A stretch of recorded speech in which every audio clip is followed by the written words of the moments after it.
Voilà, direction Yaoundé où nous attendons monsieur Ghislain Pierre-Essonneau et Karel Mezadia pour la lecture d'une des journaux parus de ce côté-là, dans le cadre de la revue de presse. Bonjour Ghislain Pierre-Essonneau.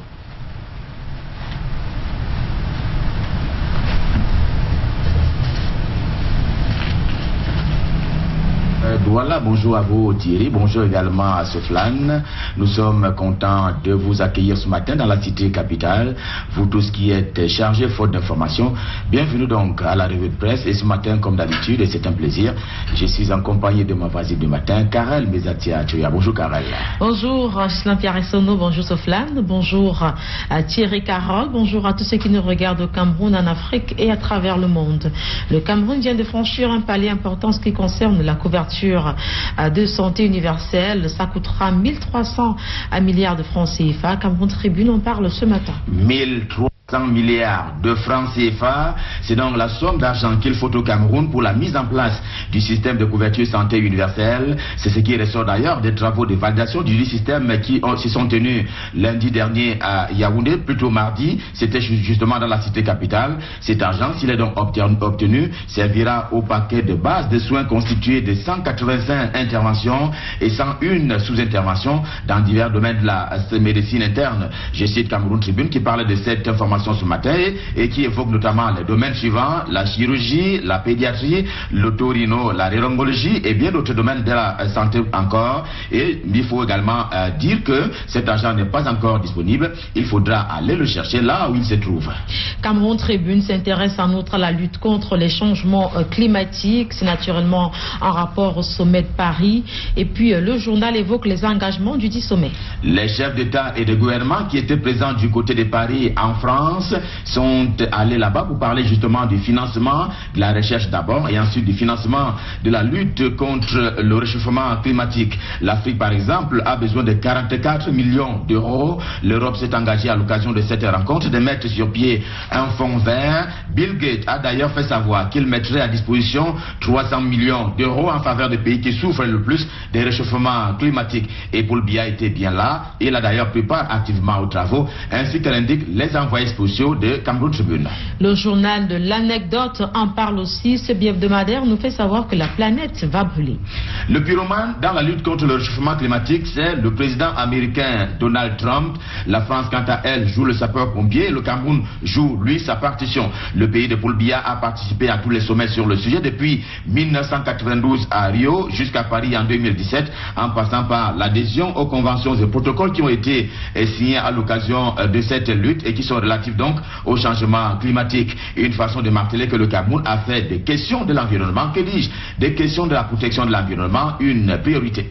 Toujours en rapport au sommet de Paris sur les changements climatiques, le financier d'Afrique nous informe ce matin, ou alors nous évoque les propositions des chefs d'État africains pour le fonds vert. Ali Bongo est le président du Gabon, il est aussi président du comité des chefs d'État africains sur le changement climatique. À l'occasion des travaux de Paris, apprend-on du journal de Boniface Twenka en kiosque ce matin, il a insisté pour que les engagements financiers soient respectés. C'est ceux qui ont été d'ailleurs pris il y a 2 ans du côté de Paris.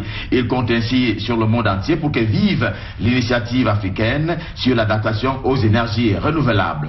Le lac Tchad et la forêt du Congo sont menacés, nous dit le journal L'Essentiel. L'une des résolutions fortes du sommet de Paris, la rencontre qui a été baptisée One Planet Summit, ainsi que l'indique donc le journal en grande une ce matin, c'est précisément que les personnes qui avaient pris l'engagement de pouvoir financer, notamment pour ce qui est de la lutte contre la désertification, que ces personnes et ces personnalités, que dis-je, ces entités respectent leurs engagements. Et on apprend du journal également ce matin qu'en 2019, eh bien la Banque mondiale, elle aussi est déjà consciente du danger et elle va arrêter justement de financer les projets pétroliers et gazeux ceci parce qu'ils renvoient justement à la nature et cela rend la vie on ne peut plus impossible. Dans le même temps, mais plus avant, Bill Gates encore lui offrira plus de 4 000 milliards de francs CFA aux pays pauvres pour relancer à leur compte l'agriculture. Autre information liée dans les colonnes du journal L'Essentiel, en Bazonia, le ministre de l'Éducation démissionne.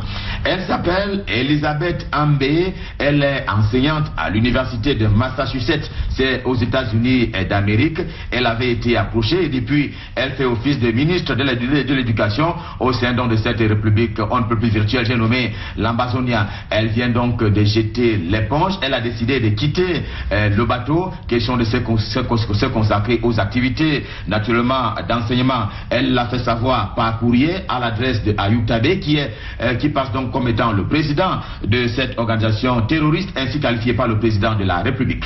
La crise dite anglophone barre la une du quotidien Émergence. Selon le journal, de nouvelles menaces ont été proférées par le Social Democratic Front. Le SDF qui n'entend pas s'arrêter là, après que parole lui ait été refusée lors de la session parlementaire qui s'est achevée hier, notamment à l'Assemblée nationale. Le parti de Nidjon Fundi entend poursuivre donc ses revendications, et cela en instituant pour son compte les débats institutionnels. Cette fois, Jean Tchumolo, qui l'a annoncé hier, qui est d'ailleurs le président du groupe parlementaire du SDF au niveau du Sénat, il a donc dit que son parti va investir le territoire national dans le but de se faire entendre par un moyen que le journal ne décline pas encore. La suite, c'est avec pile ou face, alerte rouge, haute trahison.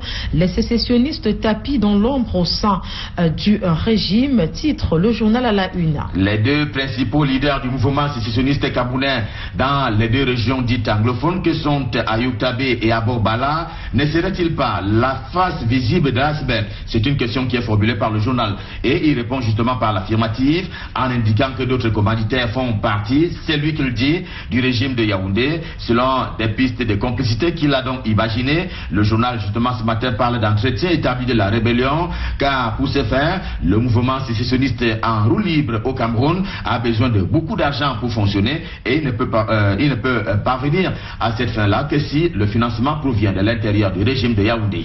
On s'intéresse à présent au leadership politique féminin. On en parle avec la Tribune de la Forêt. Le journal présente les femmes parlementaires qui ont convaincu. Alors que les préparatifs sur la route du 8 mars battent son plein, voici que sont annoncées les femmes parlementaires qui se sont illustrées en 2017 par des actions de leadership.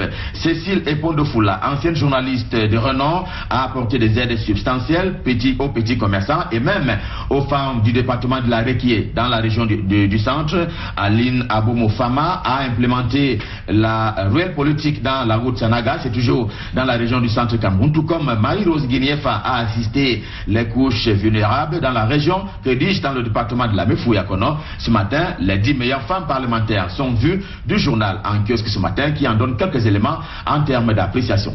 Le quotidien L'Épervier s'intéresse à la violence à l'Assemblée nationale. Cavaillé Yégué Djibril a-t-il tort de réagir, s'interroge le journal. Cavaillé Yégué Djibril a donc raison d'avoir tort pour n'avoir pas inscrit la crise anglophone à l'ordre du jour des travaux de la session parlementaire qui s'est achevée hier. Raison pour avoir été prévenant. Peut-être que les choses auraient dégénéré si pareil débat se tenait à l'Assemblée nationale au regard de quelques mouvements de délit observés par la suite au sein de l'hémicycle, indique L'Épervier.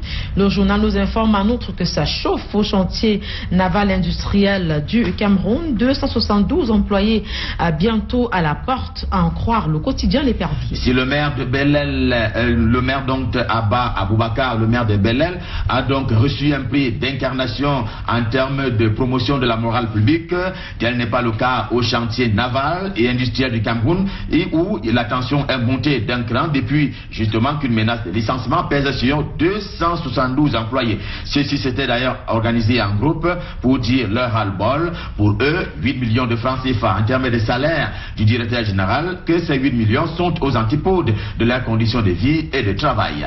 Le tri-hebdomadaire Le Soir marque un temps d'arrêt sur la crise sociale en gestation. Le journal nous informe que l'ARMP est au bord de l'implosion.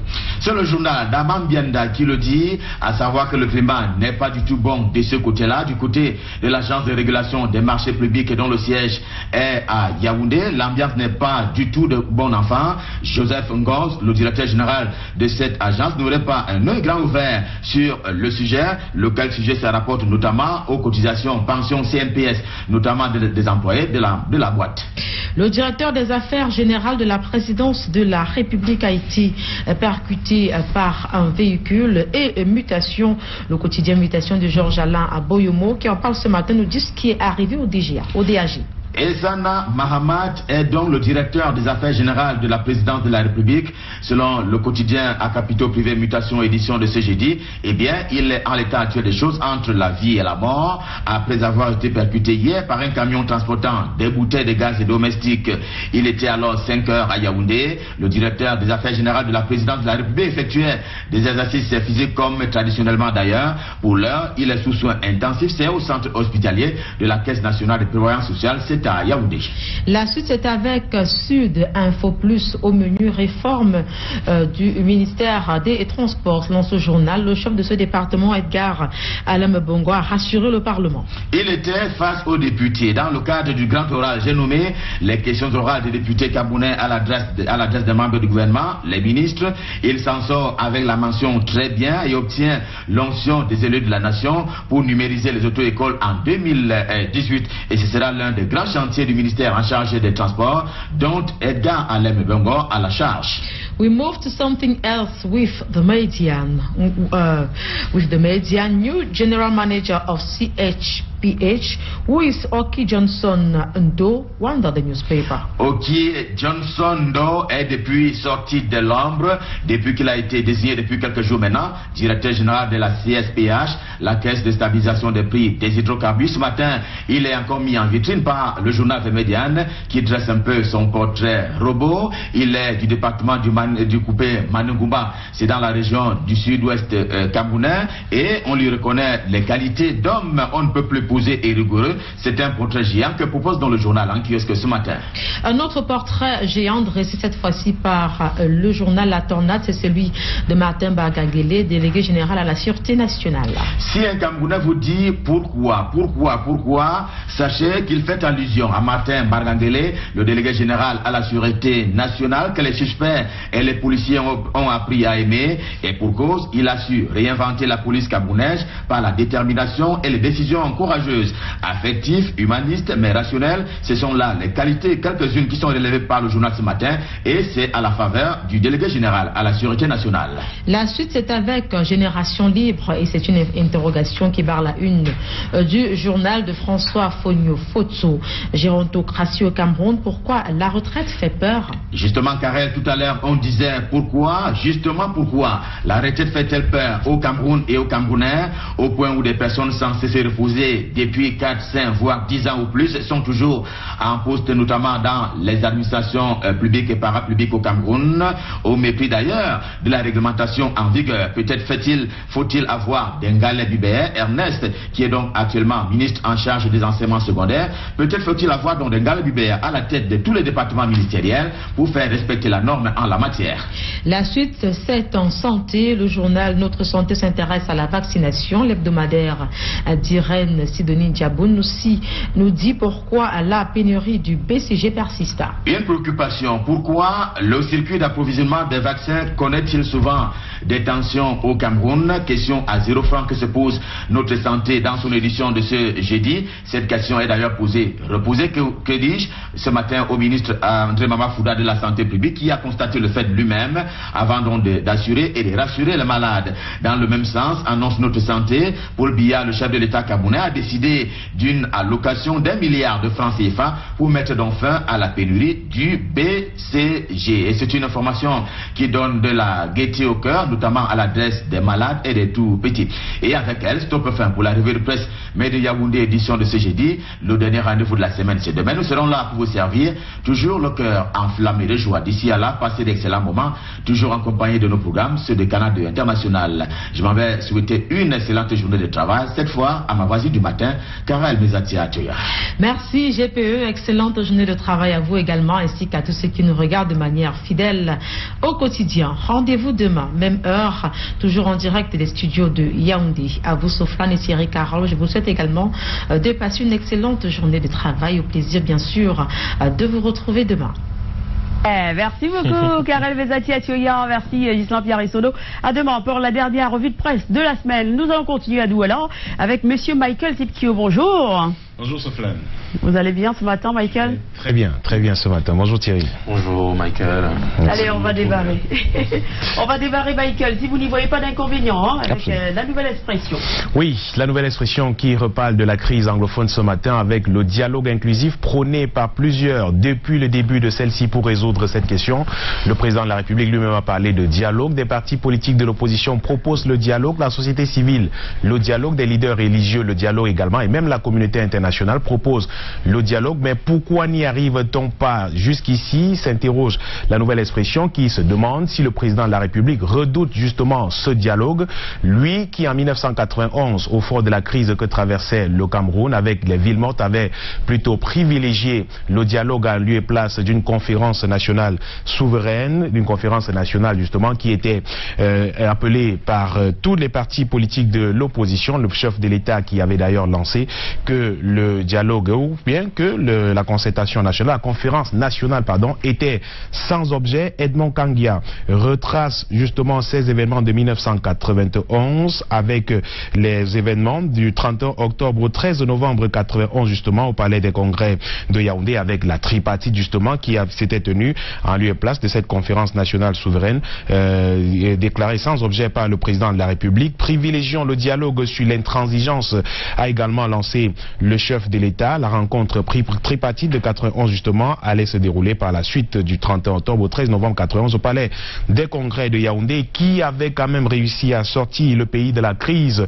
traversée en ces moments-là. Et Adamou Damjoya, l'un des acteurs de cette tripartite, s'exprime dans les colonnes de la nouvelle expression ce matin, dans des propos recueillis par Edmond Kangia. Il fait également savoir que la tripartite a favorisé la culture de la convergence pour le dialogue et le consensus. Le président national de l'Union démocratique du Cameroun, Adamou Damjoya, parle des acquis de la rencontre tripartite qui s'est déroulée au Palais des Congrès de Yaoundé, et lui qui estime et continue de prôner justement le dialogue pour sortir de la crise anglophone qui secoue le nord-ouest et le sud-ouest du Cameroun depuis plus d'un an maintenant. À la une de la nouvelle expression, à l'oreillette gauche, cette fois pas de l'Assemblée nationale et de la session du mois de novembre, la session budgétaire qui s'est achevée hier à l'hémicycle de Ngouaikele. Et le journal La Nouvelle Expression revient sur ce discours de Kava Yégué Djibri, président de l'Assemblée nationale, qui a un tout petit peu tensé les députés du Social Democratic Front en revenant sur leur attitude durant tous ces 30 jours de cette session du mois de novembre à l'Assemblée nationale. Kava Yégué Djibri qui est revenu sur ce brouhaha enregistré à l'Assemblée nationale en faisant un pied de nez aux parlementaires du SDF, au parti de la balance, en décriant leur attitude au sein de l'hémicycle de Ngouaikele. Pour lui, ce n'est pas dans le chahut et l'affrontement, encore moins à coups de sifflet et de vuvuzela, que le Cameroun se construira, en faisant justement allusion à cette attitude du SDF lors de cette session. La réaction du SDF ne s'est pas fait attendre. Elle est relayée justement par la nouvelle expression ce matin, une sortie qui a fait dire au président du groupe parlementaire du SDF à l'Assemblée nationale, Joseph Banadzem, qu'il s'agissait d'une provocation de la part du président de l'Assemblée nationale du Cameroun. Pour lui, la stratégie des chants et des danses à l'hémicycle n'était pas le but de la stratégie adoptée par le parti. L'action menée par le SDF à l'Assemblée nationale avait pour but justement d'attirer l'attention sur une situation particulièrement préoccupante, et les parlementaires du SDF s'indignent dans la nouvelle expression ce matin, s'étonnent d'ailleurs de ce que ces réactions du SDF, ces réactions justement enregistrées par leurs députés ne soient que moquées par le président de l'Assemblée nationale, ou plutôt ces réactions devraient plutôt interpeller le président de l'Assemblée nationale pour résoudre cette question. Et la nouvelle expression qui rappelle que plusieurs lois ont été adoptées dans le chahut total. La nouvelle expression parle par exemple de la loi de finances 2018, de la loi de réglementation qui a été adoptée dans le chahut pendant que les députés chantaient, sifflaient, lançaient des cris de vuvuzela justement. Le président de l'Assemblée nationale adoptait justement ces lois, parfois sans débat et sans discussion, à l'hémicycle de Ngouaikele. On reste dans la nouvelle expression pour parler d'une affaire de sorcellerie à Fumbot, c'est dans la région de l'Ouest Cameroun, département du Noun. Effectivement, c'est un jeune élève qui jette un sortilège sur son camarade de classe. Franklin Tewane Tifan, 20 ans, regardait d'un mauvais œil les exploits de son jeune camarade de classe du CS de Jincha. Il a donc décidé, un jour, alors que leur enseignant de français venait de remettre les copies aux nombreux camarades, le jeune Martin s'en est sorti avec une note de 17 sur 20, ce qui a provoqué la jalousie de son camarade Franklin. Il a donc tapoté un tout petit peu sur le bras son jeune camarade Martin, effectivement, et de retour à la maison, le garçon a commencé à souffrir de douleur au niveau du bras, le bras justement qui s'est empiré quelques jours après. Il a donc perdu même l'audition, le bras a commencé à pourrir, et c'est le frère du commanditaire de ce sortilège justement qui aurait rapporté aux parents de l'enfant souffrant que c'est son petit frère qui est à l'origine justement du mal de l'enfant. Et arrêté quelque temps après, le jeune Franklin va avouer son forfait en faisant savoir qu'il était jaloux de son camarade de classe et en lançant également qu'il détient des pouvoirs maléfiques qu'il a hérités de ses grands-parents. Jusqu'ici, il est le seul à pouvoir trouver l'antidote pour résoudre la question, effectivement, et les parents de Martin sont justement en ce moment à l'hôpital, dans un hôpital à Bafoussam, pour essayer de trouver des solutions. La nouvelle expression propose d'ailleurs l'image de ce jeune garçon avec le bras pratiquement entièrement pourri qui souffre en ce moment dans un hôpital de Bafoussam avec ce sort qui lui a été jeté par son camarade de classe, jaloux de ses performances scolaires. C'est dans le CES de Jincha à Fumbot, dans la région de l'Ouest Cameroun. À la une de Info Matin, aujourd'hui on parle des affaires de la BICEC et puis on se souvient de ce détournement de plus de 50 milliards de francs CFA à la Banque internationale du Cameroun pour l'épargne et le crédit. Le PCA, le président du conseil d'administration Jean-Baptiste Bokam de la BICEC, s'exprime dans les colonnes d'Info Matin aujourd'hui. Lui qui dit n'avoir jamais été au courant de cette affaire de détournement. Pourtant, il était pointé du doigt par de nombreuses personnes. La presse également qui a fait savoir que le président du conseil d'administration était au courant de ces détournements. Il s'est dans un premier temps exprimé dans les colonnes de Mutation. Jean-Baptiste Bokam qui dit qu'il ne s'était jamais exprimé, sur le sujet, a manifestement tenu à remettre à leur place le nom du PCA de la Banque internationale pour l'épargne et le crédit avait en effet été cité avec insistance lorsqu'a éclaté l'affaire BICEC, beaucoup se demandant comment les détournements de l'ordre de quelques 50 milliards de francs CFA avaient pu être perpétrés sans la moindre alerte au niveau des instances de surveillance pendant une douzaine d'années. Jean-Baptiste Bokam répond donc à ses détracteurs, se présentant comme un justiciable et disponible que les cours compétentes pourraient convoquer en tant que de besoin si jamais il était soupçonné d'avoir trempé dans les magouilles. Il a ainsi de soi que Jean-Baptiste Bokam, rompu à la haute administration, ne se serait jamais épanché s'il avait des choses sur la conscience, conclut le journal Info Matin, qui à sa une ce matin fait part d'une information qui n'est pas tout à fait exacte, puisqu'il est également notre rôle de vous rapporter l'information et la bonne information. Le journal Info Matin qui parlait de Patrice Ngana à Konengi, eh bien, il n'en est rien. Jusqu'ici, nous avons joint au téléphone son avocat ce matin, maître Emmanuel Sim, qui s'étonne de cette information et qui nous a justement fait savoir que son client est au commissariat central numéro 1 à Yaoundé. Il a été renvoyé hier autour de 22 heures par le procureur près de la cour, près du tribunal de grande instance de Yaoundé. Il n'a pas pu être entendu hier par ce procureur justement. Il a été renvoyé au commissariat central où il a passé la nuit. Il pourra aller une fois de plus devant le procureur ce matin pour le rencontrer et répondre des faits qui sont portés à son encontre. On sort de cette revue de presse avec De Post Weekender qui est également en kiosque aujourd'hui et qui nous parle du Sénat et du domicile du président du Sénat. Un domicile réfectionné à plus de 2 milliards de francs CFA pendant que la pauvreté touche de nombreux Camerounais.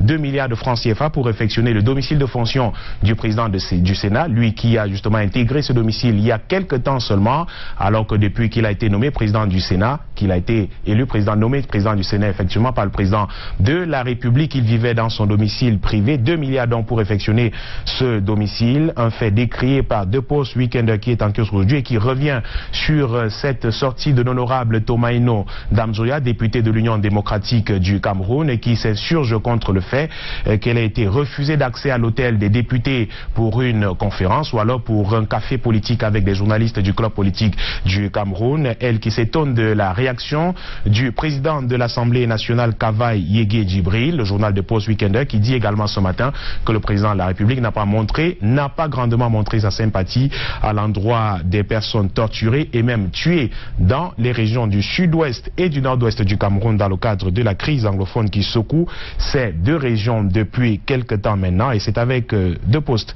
Weekender que nous mettons terme à la revue de presse aujourd'hui à Douala, Soflane. Merci beaucoup, Michael Tikio. Merci. Je vous souhaite de passer une excellente journée et de nous revenir demain très en forme pour la dernière de la semaine. Hein. Je vous le souhaite également, Soflane. Voilà. Nous allons souhaiter une excellente journée à Madame Capche-Marie. Vous êtes en service à la délégation régionale de la santé pour le littoral. Bien des choses à vous. Bien des choses également à Madame Gauchingué Caroline qui nous suit très attentivement ce matin. Je ne sais pas d'ailleurs pourquoi ce matin elle est très attentive comme ça. Merci pour les remarques et les suggestions. On va maintenant s'intéresser à une page de pub avant la page internationale. A tout de suite.